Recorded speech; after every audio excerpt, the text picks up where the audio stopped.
Hello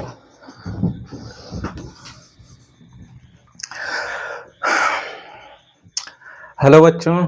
तो आज हम लोग पढ़ने वाले हैं लॉज ऑफ मोशन का एक बहुत ही मजेदार सा लेक्चर और बहुत ही मजेदार टॉपिक के साथ। लेक्चर स्टार्ट होने से पहले बता दें कि ये जो लेक्चर होने वाला है बहुत ही इम्पोर्टेंट होने वाला है, क्योंकि इसमें हम जो भी कुछ पढ़ने वाले हैं सिर्फ इस लेक्चर के लिए या फिर सिर्फ इस चैप्टर के लिए नहीं इम्पोर्टेंट है, बल्कि जितना आगे आने वाला चैप्टर है क्लास 11th में 12th में सबके लिए इम्पोर्टेंट है। ठीक है। और आने वाला जितना क्वेश्चन है आगे वो सब बहुत ही आसानी से हो जाएगा अगर आज का लेक्चर अच्छे समझ में आ जाए। ठीक है। तो समझते हैं आज का लेक्चर बहुत ही मजेदार टॉपिक है। ठीक। पर ये कितना मजेदार है ये तब समझ में आएगा जब पूरा कॉन्सेप्ट क्लियर हो जाए और जब इस पे न्यूमेरिकल भी लगने लगे, और न्यूमेरिकल तभी लगेगा जब आज का समझ में आएगा टॉपिक। 1 मिनट समझाने में लेना जरूरी था, क्योंकि टॉपिक का इम्पोर्टेंस समझाना जरूरी है कि ये कितना इम्पोर्टेंट है। ठीक है। तो शुरू करते हैं। टॉपिक है आज का क्या? Contact force. क्या चीज? Contact force. तो पहले एक चीज समझते हैं, ये जो कांटेक्ट फोर्स है, ठीक, ये दो फोर्स से मिलकर बना है। ठीक। पहला नॉर्मल फोर्स, पहला नॉर्मल फोर्स और दूसरा फ्रिक्शनल फोर्स। Frictional force. अगर इस चैप्टर का न्यूमेरिकल आसानी से करना है तो ये समझना बहुत जरूरी है। तो पूरा लेक्चर एकदम आराम से देखना है समझते हुए। ठीक है। जो कांटेक्ट फोर्स है वो दो फोर्स से मिलकर बना है। ठीक। पहला नॉर्मल फोर्स, दूसरा फ्रिक्शनल फोर्स। ठीक। नॉर्मल फोर्स को हम लोग नॉर्मल रिएक्शन भी बोलते हैं। क्या बोलते हैं? Normal reaction. ठीक। Normal reaction. कांटेक्ट फोर्स जो दो पार्ट में डिवाइड है, इसमें नॉर्मल फोर्स को नॉर्मल रिएक्शन भी कहते हैं। अभी ये होता क्या है पहले समझते हैं। डिफिनीशन तो बाद में समझ में आ जाएगा, पहले ऐसे समझते हैं। मान लेते हैं कि एक सरफेस है। क्या? ये एक सरफेस है। ठीक। और इस सरफेस पे यहाँ पर एक मास है m। एक ऑब्जेक्ट है जिसका मास क्या है? m। ठीक। तो ये जो ऑब्जेक्ट है, ठीक, इस सरफेस पे ऐसे रखा हुआ है, तो इन दोनों के बीच में एक फोर्स होगा। उसी फोर्स को हम क्या बोलते हैं? नॉर्मल फोर्स या नॉर्मल रिएक्शन। ठीक। तो ये जो नॉर्मल रिएक्शन होता है, ये जो कांटेक्ट सरफेस है ये वाला, ठीक, इस पे परपेंडिकुलर होता है। क्या होता है? परपेंडिकुलर। ठीक। जैसे मान ले कि दो अगर हमारे पास मास है, ठीक, मान लेते हैं कि एक मास यहाँ पर है हमारे पास, मास ए, और इसी पर एक मास ऊपर है, मास बी। ठीक है। और ये जो दोनों ऑब्जेक्ट कांटेक्ट में है, ठीक, जैसे कि एक ऑब्जेक्ट है इसी पे दूसरा ऑब्जेक्ट है, कांटेक्ट है ना, इसका मतलब कि इन दोनों के बीच में कांटेक्ट फोर्स लगेगा। अब जो कांटेक्ट फोर्स है वो क्या है? तो ये जो बॉडी है, ठीक, ये जो बॉडी है बी, ठीक, इस पे जो कांटेक्ट फोर्स है वो किधर लगेगा? ऊपर की तरफ। जो ये सरफेस है इस पे परपेंडिकुलर डायरेक्शन में ये फोर्स लगता है, कौन सा? Normal force, means normal reaction. ठीक है। अगर हम ये पूछें कि ये जो मास ए है, ठीक, ये जो मास ए है इस पे किधर की तरफ नॉर्मल फोर्स लगेगा? तो नीचे की तरफ लगेगा। ठीक है, अपोजिट डायरेक्शन में। तो नॉर्मल फोर्स कैसे समझेंगे कि अगर हमारे पास दो बॉडी है, कितना बॉडी है? दो। ठीक, दो बॉडी है। ठीक है। तो दो बॉडी के बीच में इक्वल फोर्स लगेगा अपोजिट डायरेक्शन में, एक ऊपर की तरफ और एक नीचे की तरफ। ठीक, इसको n1 मान लेते हैं, इसको n2 मान लेते हैं। दो नॉर्मल रिएक्शन लगेगा। ठीक। और ये जो दोनों नॉर्मल रिएक्शन है, ठीक, क्यों लग रहा है? दोनों के कांटेक्ट के वजह से, इसीलिए इसका नाम रखा गया है क्या? Contact force. ठीक है। तो इसको हम लोग डिफाइन कैसे करते हैं? नॉर्मल फोर्स को, इसको डिफाइन करते हैं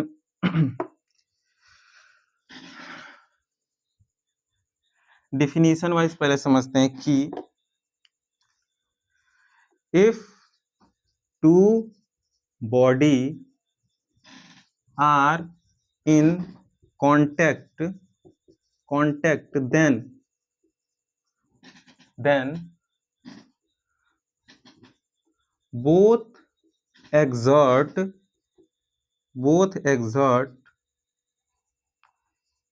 equal force on each other in opposite direction। ठीक, अपोजिट डायरेक्शन, दोनों क्या करेगा, एक दूसरे पे फोर्स लगाएगा अपोजिट डायरेक्शन के ऊपर पर।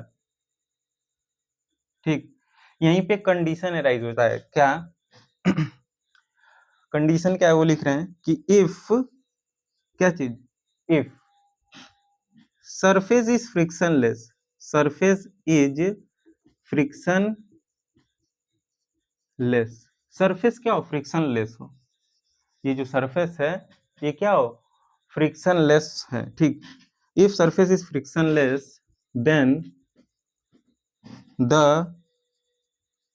नॉर्मल, या फिर then the force on a body, या फिर contact force on a body is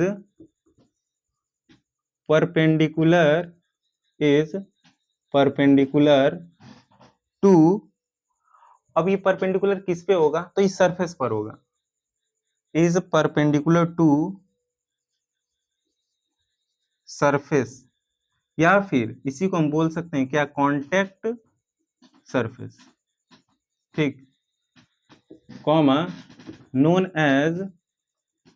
as इसी को हम लोग क्या बोलते हैं, तो नॉर्मल रिएक्शन, इसी को क्या बोलते हैं, नॉर्मल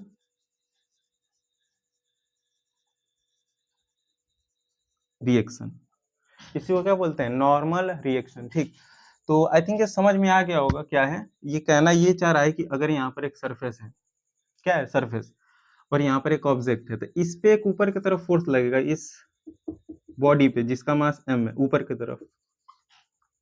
अब किसी किसी बुक में यहाँ पे n लिखता है और किसी किसी बुक में r,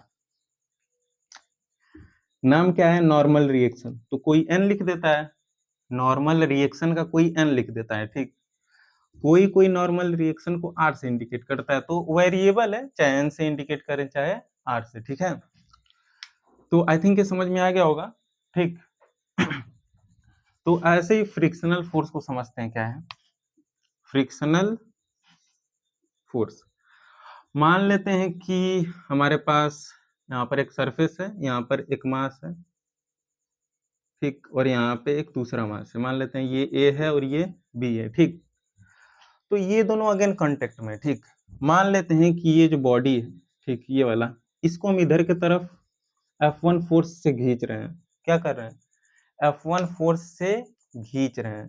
ठीक, तो ये जो बॉडी है, क्या ये पीछे की तरफ जाएगा, बिल्कुल, जैसे दो बॉडी अगर रखा हुआ है ऐसे, ये अगर आगे जा रहा है तो ये पीछे जाएगा, ये अगर आगे जा रहा है तो ये पीछे जाएगा। ठीक, तो ये आगे जाएगा तो ये पीछे जाएगा। ठीक, तो यहाँ पे हो क्या रहा है इस बॉडी के ऊपर, ठीक, ये जो बॉडी है ए, इसके ऊपर हो क्या रहा है, इस पे फोर्स इधर की तरफ है F1।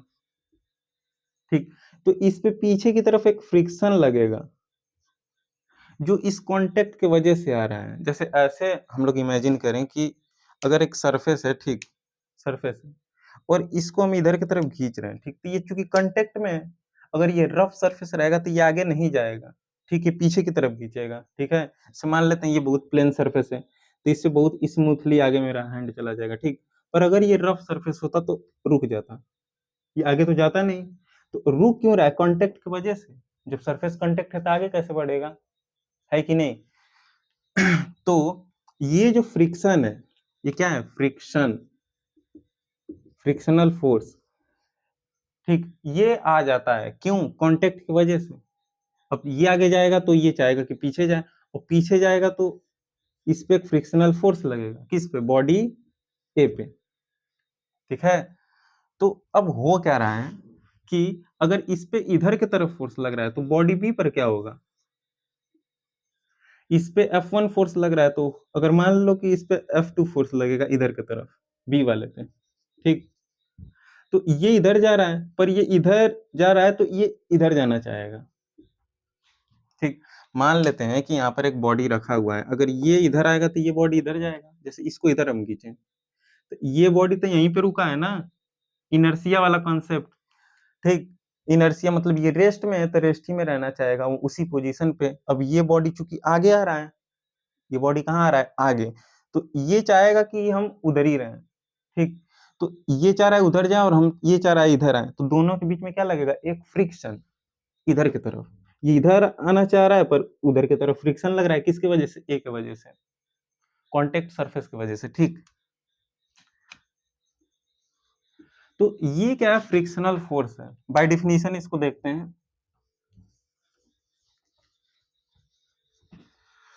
बाय डिफिनीशन मान लेते हैं कि, अच्छा यहाँ पे जो सरफेस था फ्रिक्शनलेस था, फ्रिक्शनलेस यानी स्मूथ था सरफेस, ठीक, कोई भी फ्रिक्शन नहीं, कोई भी मोशन नहीं हो रहा है बॉडी का, ठीक। पर if a body try to move, एक बॉडी है जो क्या कर रहा है, ट्राई कर रहा है कि वो मूव करे, try to move on a surface, ठीक, then due to its motion, अब ये जो मोशन हो रहा है, ठीक, due to its motion a frictional force comes to oppose its motion, oppose its motion, ठीक है। मतलब अगर कोई सरफेस है, इस पे मास m है, अगर ये आगे की तरफ जाना चाह रहा है तो पीछे की तरफ एक फोर्स लगेगा F, ठीक है। और ये फ्रिक्शनल फोर्स बहुत इंपॉर्टेंट होता है, ठीक है। फ्रिक्शनल फोर्स के वजह से ही हम चल पाते हैं या फिर इस पे लिख पाते हैं। फ्रिक्शन होगा ही नहीं, स्मूथ होगा ही नहीं, ठीक, तो कोई भी काम हो नहीं पाएगा। तो ये फ्रिक्शन बहुत जरूरी है, ठीक। पर फ्रिक्शन के बारे में हमें आगे पढ़ना है, फिलहाल यहाँ पे हमको कॉन्टेक्ट फोर्स के बारे में समझना है कि जो कॉन्टेक्ट फोर्स है वो दो फोर्स मिलकर बना है, एक नॉर्मल फोर्स और एक फ्रिक्शनल फोर्स, ठीक है। तो फ्रिक्शनल फोर्स क्या है कि अगर कोई बॉडी है वो आगे की तरफ मूव करना चाहेगा, ठीक, तो ये जो दूसरा बॉडी है इसके नीचे, ये क्या चाहेगा कि ये मूव ना करे, ये इधर ही रहे, एक फ्रिक्शन आ रहा है, ठीक। तो ये समझ में आ गया होगा फ्रिक्शनल फोर्स, ठीक। तो फ्रिक्शनल फोर्स के आने के वजह से ये जो कांटेक्ट फोर्स है ये चेंज हो जाएगा, कैसे देखते हैं।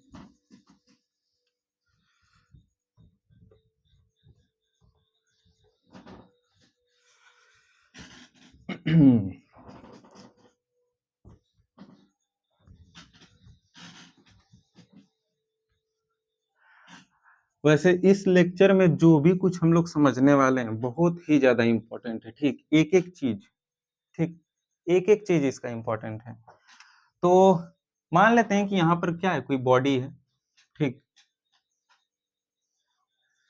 और इस पे इधर की तरफ कोई फ्रिक्शन लग रहा है, ठीक, क्या लग रहा है, फ्रिक्शन, स्मॉल एफ से फ्रिक्शन को इंडिकेट कर रहे हैं।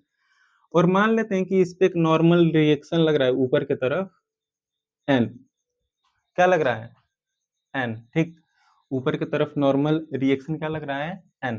तो इसमें जो कांटेक्ट फोर्स होगा वो क्या होगा, कांटेक्ट फोर्स, तो कांटेक्ट फोर्स निकल जाएगा क्या, बिल्कुल। कैसे निकलेगा कांटेक्ट फोर्स, हमें मालूम है कि यहाँ पे 90 डिग्री बन रहा है, क्या बन रहा है, 90 डिग्री, तो वही लगाएंगे फार्मूला, कौन सा, F square plus N square plus 2f N cos 90 degree, ठीक। जैसे नॉर्मल रिएक्शन का फार्मूला था ना, क्या था, A square plus B square plus 2ab cos theta, ठीक। थीटा क्या था, तो दो वेक्टर के बीच में का एंगल था, ठीक है। तो वैसे ही यहाँ पर एक वेक्टर है, यहाँ पर एक वेक्टर है, बीच में एंगल 90 डिग्री, ठीक। अच्छा ये cos 90 कितना होगा, cos 90 जीरो होगा, जाहिर सी बात है। तो जो कॉन्टेक्ट फोर्स है कितना हो जाएगा, F square plus N square plus zero, ये तो पूरा जीरो हो जाएगा, ठीक, क्योंकि ये पूरा जीरो होगा, यानी कि जो कॉन्टेक्ट फोर्स है किसके इक्वल आएगा, रूट में F square plus N square, ठीक। कॉन्टेक्ट फोर्स ऐसे निकलेगा, कैसे, F square plus N square, ठीक है। तो आई थिंक कॉन्टेक्ट फोर्स समझ में आ गया होगा। अब एक बहुत ही अच्छा सा टॉपिक पढ़ना है, क्या, फ्री बॉडी डायग्राम। क्या चीज, फ्री बॉडी डायग्राम, ठीक। तो इसको इरेज करके आगे बढ़ते हैं जल्दी से। ये तो काफी इजी है, समझ में आ गया होगा।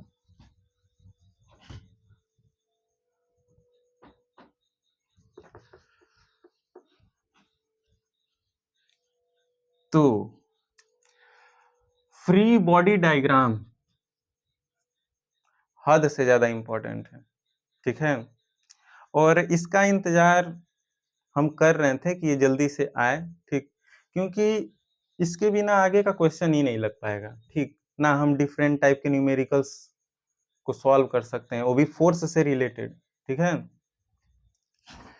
तो अगला टॉपिक क्या है, फ्री बॉडी डायग्राम।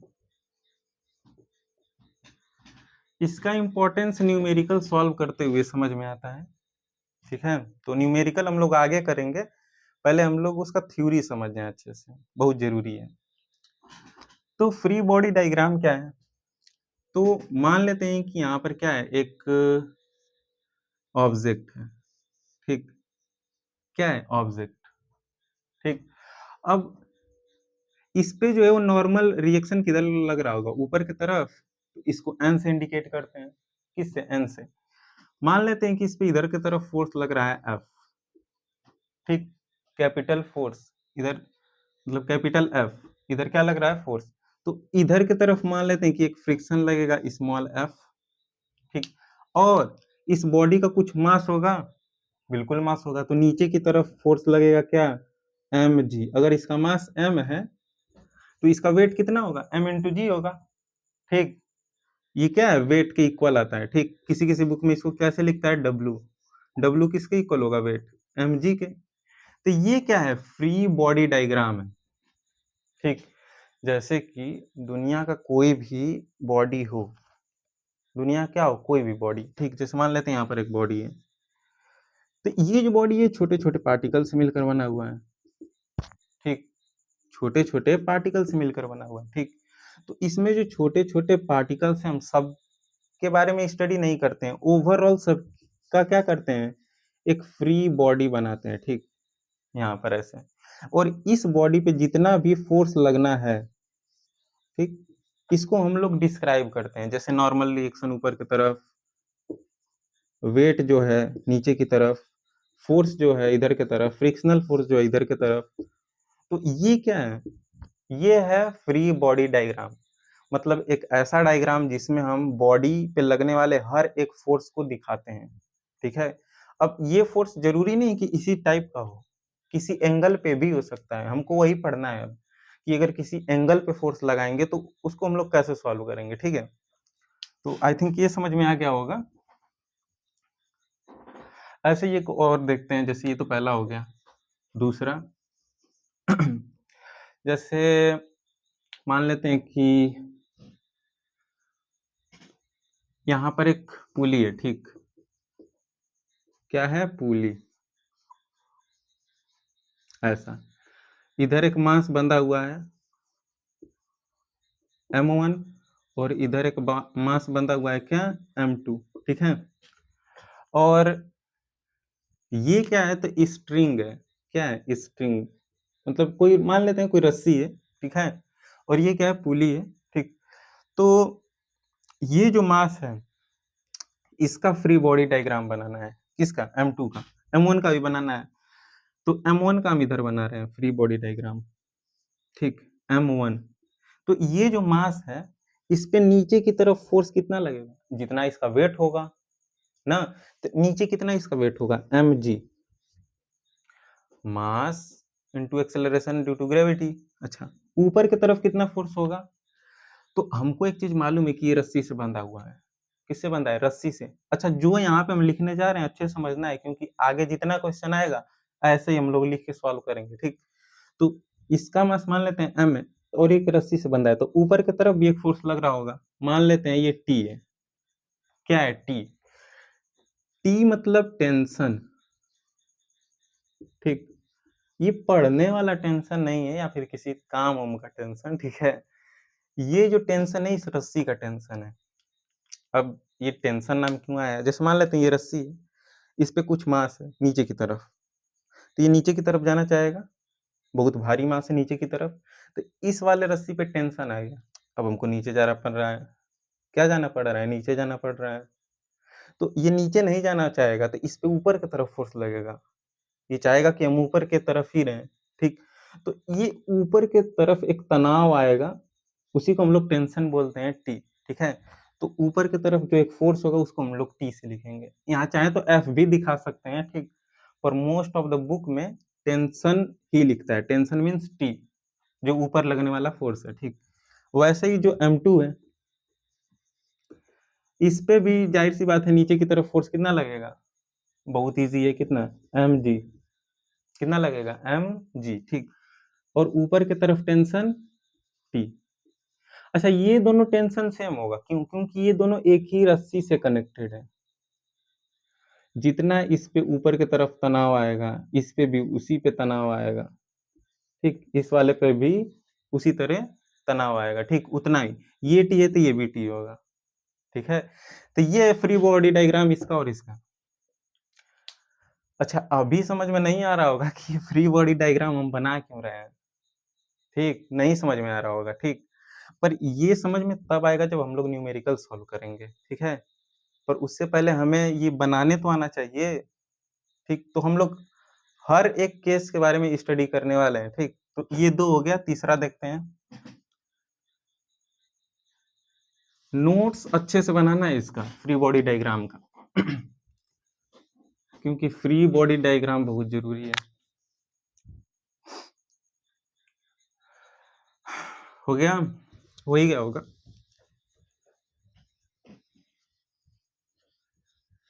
तो अब तीसरा एग्ज़ाम्पल लेते हैं, ठीक? तीसरा हम लोग लेंगे इंक्लाइंड प्लेन का, ठीक? किसका? इंक्लाइंड प्लेन का। मान लेते हैं कि यहाँ पर कोई एक हॉरिजेंटल सरफेस है, यहाँ पे, ठीक? और यहाँ पे ऐसे एक इंक्लाइंड प्लेन है, ठीक? ये जो इंक्लाइंड प्लेन है ये थीटा एंगल पर है। कितने एंगल पर है? थीटा एंगल पे। और यहाँ पर एक मान लेते हैं मास है m, ठीक? यहाँ पर एक मास है m, ठीक? अच्छा, ये जो मास है, ठीक? इस मास पे फोर्स लग रहा होगा किधर? नीचे की तरफ। किधर की तरफ? नीचे की तरफ ना। जैसे ये इंक्लाइंड प्लेन पर है ऐसे, ठीक? पर मास पे जो फोर्स लगेगा वो तो नीचे की तरफ ही ना लगेगा, ऐसे इंक्लाइंड प्लेन की तरफ सिर्फ थोड़े ही लगेगा। ग्रेविटी नीचे इसको खींचेगा, तो नीचे की तरफ कितना फोर्स लगेगा इस पे? नीचे की तरफ इधर नीचे की तरफ कितना फोर्स लगेगा? हाँ, mg, ठीक? नीचे की तरफ कितना फोर्स लगेगा? mg। अच्छा, इस पे नॉर्मल रिएक्शन कितना लगेगा? तो नॉर्मल रिएक्शन जो होता है कॉन्टैक्ट सरफेस पे परपेंडिकुलर होता है, ठीक? तो कॉन्टैक्ट सरफेस ये है क्या? बिल्कुल ये है ना। यानी कि इस पे जो फोर्स लगेगा इस पे परपेंडिकुलर डायरेक्शन में लगेगा, यानी इधर। ये रहा नॉर्मल रिएक्शन। क्या रहा? नॉर्मल रिएक्शन, ठीक? ठीक है। अच्छा, ये जो बॉडी है, ठीक? ये जो बॉडी है, मान लेते हैं कि इधर की तरफ इस पे फ्रिक्शन लग रहा है, इधर की तरफ, ठीक? अगर ये ऊपर जा रहा है तो, ठीक है? पर अगर हम लोग ऐसा केस लें कि ये जो बॉडी है ये नीचे जा रहा है, किधर जा रहा है? नीचे, तो फ्रिक्शनल फोर्स किधर लग जाएगा? इधर लगेगा क्या? बिल्कुल, इस सरफेस पे इस डायरेक्शन में। ये क्या है? फ्रिक्शनल फोर्स है, ठीक है, तब ये वाला हटाना पड़ेगा हम लोगों को। ऐसे समझना है कि जो फ्रिक्शनल फोर्स होता है अपोजिट डायरेक्शन में लगता है, ठीक। किधर लगता है? अपोजिट डायरेक्शन में। मीन्स कि अगर बॉडी ऊपर जा रहा है तो नीचे की तरफ लगेगा। हम लोग मानकर चल रहे हैं कि ये बॉडी इसमें नीचे आएगा क्योंकि इंक्लाइंड प्लेन है। यहाँ मास रखेंगे तो ये नीचे आएगा, यहाँ मास रखेंगे तो ये नीचे आएगा, ठीक। तो ये मास नीचे आएगा तो फ्रिक्शनल फोर्स ऊपर की तरफ लगेगा, ठीक है। अच्छा ठीक, इतना समझ में आ गया। यहाँ पे तो 90 डिग्री बनेगा, यहाँ कितना बनेगा? 90 डिग्री, ठीक। तो एक चीज समझना है, इसको थोड़ा सा हम लोग एक्सपेंड कर रहे हैं ऐसे, ठीक, इधर की तरफ। यहाँ पे एंगल कितना बनेगा? ये 90 डिग्री यहाँ बन रहा है, ठीक, यहाँ थीटा है, ठीक। तो यहाँ एंगल कितना बनेगा? ये भी थीटा ही बनेगा। एक बार बताते हैं कैसे। मान लेते हैं कि ये जो एंगल है 1 है और ये जो एंगल है वो 2 है, ठीक। समझते हैं इसको। तो इस वाले ट्रायंगल में angle 1 plus angle theta plus 90 degree, sum of all angle कितना होगा? 180 डिग्री। इसको सॉल्व करेंगे तो angle 1 plus angle theta is equal to कितना आएगा? 90 डिग्री। ये उधर जाके माइनस होगा, ठीक है, इक्वेशन नंबर 1। ऐसे ही ये चूंकि मास जो है, ठीक, तो इस पे नॉर्मल रिएक्शन ऊपर की तरफ लग रहा है 90 डिग्री पे, और इसी को हम पीछे एक्सपेंड कर रहे हैं, मीन्स यहाँ भी 90 डिग्री बनेगा। ये मीन्स एंगल 1 प्लस एंगल 2 ये भी कितना बनेगा? 90 डिग्री, ठीक। ये जो एंगल है और ये दोनों एंगल जोड़ेंगे तो कितना बनेगा? 90 डिग्री, ठीक। इसका मतलब दोनों को हम इक्वेट कर सकते हैं, यानी कि फ्रॉम 1 एंड 2 क्या होगा? फ्रॉम 1 एंड 2 क्या हो जाएगा? एंगल 1 प्लस एंगल थीटा, ये भी 90 डिग्री की इक्वल है, भी 90 डिग्री की इक्वल है। राइट हैंड साइड इक्वल है तो लेफ्ट हैंड साइड भी इक्वल होगा। एंगल 1 प्लस एंगल 2, एंगल 1 से एंगल गया 1, एंगल 2 इज इक्वल टू कितना आएगा? Angle theta. मीन्स कि जो एंगल 2 है ये कितना होगा? थीटा, ठीक है। ये समझ में आ गया। इसको हम तब यहाँ थीटा लिख दे रहे हैं, ठीक। इसको इरेज करते हैं तो समझ में आ गया होगा, ठीक। तो इतना समझ में आ गया कि यहाँ पे जो एंगल बनेगा वो क्या बनेगा? थीटा बनेगा, ठीक है। तो अच्छा, इधर के तरफ जो वेट है कितना है? mg। तो इसको हम लोग इधर तोड़ सकते हैं क्या? बिल्कुल तोड़ सकते हैं, ठीक। ये अगर इधर है तो इसको इधर की तरफ तोड़ सकते हैं। ये क्या है? Resolution of vector.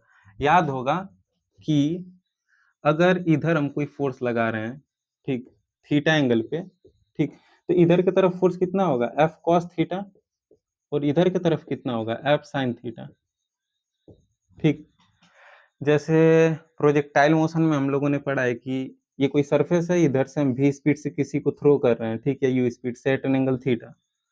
तो इधर की तरफ जो वेलोसिटी कितना होगा? u cos theta.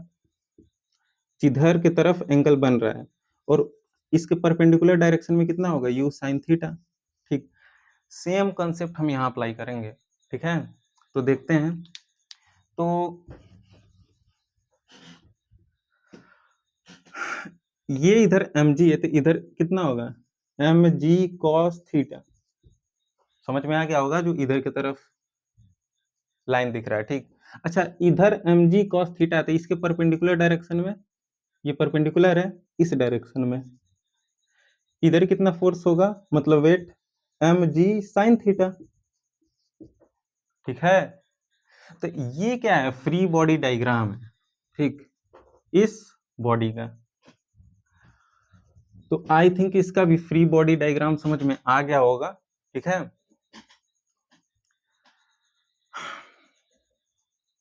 अच्छा, यहाँ से हम लोग एक चीज देख सकते हैं क्या? ये जो नॉर्मल रिएक्शन है ये किसके इक्वल होगा? mg cos थीटा के होगा, बिल्कुल होगा। और ये जो फ्रिक्शनल फोर्स है, इधर वाला फोर्स इधर वाले फोर्स के इक्वल होगा mg sin थीटा के, ठीक। पर ये कब इक्वल होगा? इक्विलिब्रियम के केस में। ठीक। इक्विलिब्रियम का मतलब कि इधर का जो फोर्स है इधर के फोर्स के इक्वल हो जाए ना। अगर इधर का फोर्स इधर के फोर्स के इक्वल है, इसका मतलब कि ये इक्विलिब्रियम का स्टेट है। ठीक, इस पे जस्ट एकदम ये स्लाइड कर जाएगा। ठीक, हल्का सा भी ये हिला तो ये स्लाइड कर जाएगा। ठीक है, खैर ये हम लोगों को आगे पढ़ना है इसके बारे में, इक्विलिब्रियम के बारे में। फिलहाल फ्री बॉडी डायग्राम हमको समझना था, तो समझ में आ गया होगा। ठीक, तो अब हम लोग चौथा एग्जांपल देखेंगे। अच्छा, ये जो अभी हम लोग बनाए थे इसको एक बार अच्छे से एक बार फिर बना दे रहे हैं। ठीक, जैसे मान लेते हैं ये एक हॉरिजॉन्टल सरफेस है, ये इंक्लाइंड प्लेन है एट एन एंगल थीटा। ठीक है, यहाँ पर एक बॉडी है m, इसका मास कितना है m, तो नीचे की तरफ इस पे जितना फोर्स लगेगा वो कितना होगा mg। नॉर्मल रिएक्शन इस पे किधर लगेगा, ऊपर की तरफ, कैपिटल N। फ्रिक्शनल फोर्स इधर की तरफ लगेगा F। ठीक, अच्छा इसको आगे एक्सपेंड करेंगे ऐसे। ठीक, तो यहाँ पे एंगल कितना बनेगा थीटा। ठीक, तो ये कितना होगा एम जी कॉस थीटा। ठीक, और इधर की तरफ जो फ्रिक्शनल फोर्स के अपोजिट डायरेक्शन में ये कितना होगा एम जी साइन थीटा। ठीक, तो यही अभी हम लोग देखे थे। ठीक, तो समझ में आ गया है, हम लोग आगे बढ़ते हैं। इसमें एग्जाम्पल नंबर 4 लेते हैं। ठीक, फ्री बॉडी डायग्राम का मान लेते हैं कि यहाँ पर एक वॉल है। ठीक, इधर पे क्या है, एक वॉल है, और यहाँ पर हम एक स्ट्रिंग को अटैच कर रहे हैं और यहाँ पर एक बॉल है। ये क्या है, स्ट्रिंग मीन्स कि एक रस्सी टाइप का कुछ है। ठीक, यहाँ से हम एक बॉल को क्या ऐसे अटैच कर रहे हैं। ठीक, जिसका मास कितना है m। ठीक, जिसका मास कितना है m। ठीक, तो मान लेते हैं कि हम इस पे इधर की तरफ फोर्स लगा रहे हैं, क्या F, इस पे इधर की तरफ फोर्स लगा रहे हैं F। ठीक, ठीक है अब इस पे अगर एंगल थीटा है, यहाँ पे एंगल कितना है थीटा, तो हमको इसका फ्री बॉडी डायग्राम बनाना है। बन जाएगा क्या, बिल्कुल बन जाएगा। कैसे, तो इधर की तरफ क्या लगेगा टेंशन, रस्सी में टेंशन लगेगा। ठीक, वही वाला। ठीक है, इधर टेंशन लगेगा और नीचे की तरफ क्या होगा एम जी। बस हो गया, समझ में आ गया होगा। ठीक, अब इसको थोड़ा सा हम लोग एक्सपेंड कर रहे हैं ऊपर की तरफ और इसको इधर की तरफ। ठीक, तो ये जो दोनों लाइन ये पैरेलल है, बिल्कुल पैरेलल है, तो ये थीटा होगा तो ये भी थीटा होगा क्या, बिल्कुल। तो ये जो टी है इधर की तरफ टूटेगा तो क्या आ जाएगा टी कॉस थीटा।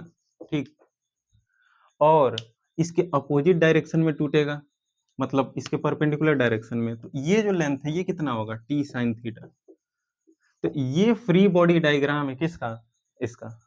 ठीक, अच्छे से समझ में आ गया होगा ये चीज। ठीक है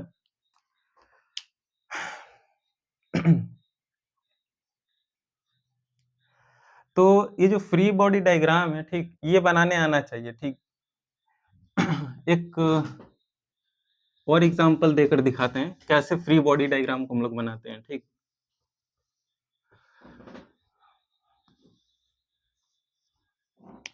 तो मान लेते हैं कि फिफ्थ एग्जांपल कि मान लेते हैं यहाँ पर कुछ एक वॉल है और यहाँ पर एक हॉरिजॉन्टल सरफेस है। ठीक, ठीक, और मान लेते हैं कि यहाँ पर एक सीढ़ी है, लैडर टाइप का। क्या है, सीढ़ी। ठीक, ये एक सीढ़ी है, ये एक्स एक्सिस के अलॉन्ग है, वाई एक्सिस के अलॉन्ग। ठीक है, और मान लेते हैं कि इसका एक यूनिफॉर्म वेट है। ठीक, वेट मान लेते हैं इसका कितना है W है, कितना है W वेट। ठीक, तो इसका अब हमको फ्री बॉडी डायग्राम बनाना है। एक हॉरिजॉन्टल सरफेस है, यहाँ पे वॉल है, बीच में से सीढ़ी एक रखा हुआ है, लैडर। ठीक, तो हमको इसका क्या बनाना है फ्री बॉडी डायग्राम। तो कैसे बनेगा देखते हैं। तो ये चूंकि ये क्या है यूनिफॉर्म रॉड है, ठीक जिसका वेट कितना है W, तो इसका जो सेंटर ऑफ मास है, सेंटर ऑफ मास हम लोगों को आगे पढ़ना है, ठीक। पर इतना समझना है कि ये जो टोटल रॉड है, जैसे मान लेते हैं यही है, ठीक, इसको बैलेंस करना है तो ऐसे बीच में उंगली रखना पड़ेगा, ठीक। मतलब पूरा वेट यहीं पे कंसंट्रेट होगा, समझ में आ रहा है? मतलब ये अगर ऐसे है तो यहाँ पे उंगली रखना पड़ेगा, ठीक है। तो इसका जो वेट है मान लेते हैं यहाँ पर होगा सेंटर में, ठीक। तो यहाँ सेंटर पे वेट है तो नीचे की तरफ ये वेट लग रहा होगा W, ठीक है। तो यहाँ पे ये जो पॉइंट है, ठीक, इस पे नॉर्मल रिएक्शन किधर लग रहा होगा, इधर की तरफ, मान लेते हैं N1, ठीक। ये जो पॉइंट है यहाँ भी एक कांटेक्ट है, ठीक। तो इधर की तरफ ये जो फोर्स लग रहा होगा ये क्या होगा, N2, ठीक है। तो और इसमें क्या देख सकते हैं कि ये जो लैडर है, ठीक, अगर ऐसे रखा हुआ है तो ये ऐसे स्लिप कर सकता है, लैडर है तो ऐसे स्लिप कर सकता है ना सरफेस पे इधर की तरफ, तो इस पे जो फ्रिक्शनल फोर्स है इधर की तरफ लगेगा F, ठीक है। अगर मान लें कि उधर की तरफ स्लिप करेगा तो फ्रिक्शनल फोर्स किधर लगेगा, इधर की तरफ। और अगर मान लेते हैं ये रॉड नीचे आ रहा है, जैसे ऐसे रखा हुआ है मींस लैडर, अगर ये ऐसे नीचे आ रहा है, इधर आ रहा है नीचे की तरफ, तो अगर हम इसको यहाँ से अगर इधर खींचें F फोर्स से, मान लेते हैं F फोर्स से खींचें, तो ये फ्रिक्शनल फोर्स अपोजिट डायरेक्शन में लगेगा और यहाँ भी ये नीचे आएगा तो फ्रिक्शनल फोर्स ऊपर की तरफ लगेगा F, ठीक। तो ये क्या है, फ्री बॉडी डायग्राम है, ठीक है। समझ में आ गया होगा, ठीक है।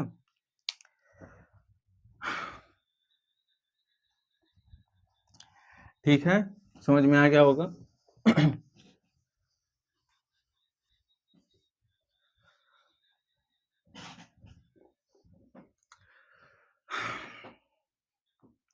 ठीक है, एक लास्ट देख लेते हैं, ठीक। जैसे मान लेते हैं कि यहाँ पर एक सरफेस है और यहाँ पर एक मास है M1, यहाँ पर ये एक रस्सी से बंधा हुआ है M2 से, ठीक। और ये भी एक रस्सी से बंधा हुआ है M3 से, ठीक। 3 मास है, तीनों रस्सी से बंधा हुआ है, ठीक। और ये जो मास है इसको हम F फोर्स से आगे खींच रहे हैं, कितने फोर्स से, F फोर्स से, ठीक है। तो हमको इसका एक फ्री बॉडी डायग्राम बनाना है, मान लेते हैं हर एक बॉक्स का, ठीक है। तो पहले किसका बनाए, अच्छा पहले इतना समझ लेते हैं कि ये एक स्ट्रिंग है, क्या है, रस्सी है, ठीक। तो इस पे इधर की तरफ टेंशन लग रहा होगा क्योंकि ये इधर जा रहा है, ठीक। और ये आगे कब जा रहा होगा, जब इधर कोई एक फोर्स होगा जो कि यही टेंशन होगा T, ठीक। तो मान लेते हैं ये T1 है दोनों, इस पे इधर की तरफ कितना होगा टेंशन T2, तो इस पे इधर की तरफ कितना होगा T2, क्योंकि एक ही रस्सी है, ठीक।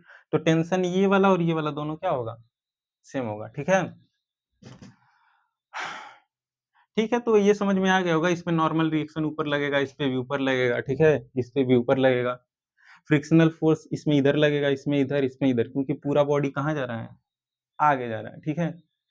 तो ये समझ में आ गया होगा, ठीक है। सबसे इंपॉर्टेंट ये वाला है, ठीक, क्योंकि इस पे बहुत सारा आगे क्वेश्चन है, ठीक।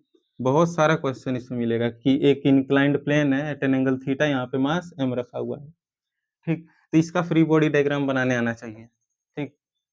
बन जाएगा, नीचे कितना mg, ऊपर नॉर्मल रिएक्शन n, इधर फ्रिक्शनल फोर्स F, इधर अगर ये थीटा है तो ये कितना होगा mg cos थीटा, और इधर की तरफ जो फोर्स लगेगा कितना होगा mg sin थीटा, ठीक है। तो आई थिंक ये अच्छे से समझ में आ गया होगा, ठीक। Contact force, free body diagram, resolution of force. Resolution of force तो काफी इजी है, ठीक है। मीन्स कि अगर इधर कोई फोर्स लग रहा है तो इसको रिजॉल्व करेंगे दो डायरेक्शन में, ठीक।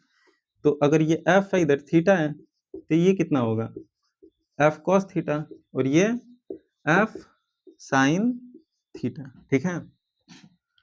तो आज का लेक्चर फ्री बॉडी डायग्राम के ऊपर था, ठीक। ये जो भी बताएं ये सब आगे यूज होगा जब हम न्यूमेरिकल सॉल्व करेंगे, ठीक, या फिर आगे कोई भी डेरिवेशन करेंगे, ठीक है। तो आज के लिए इतना ही, हैव अ गुड डे।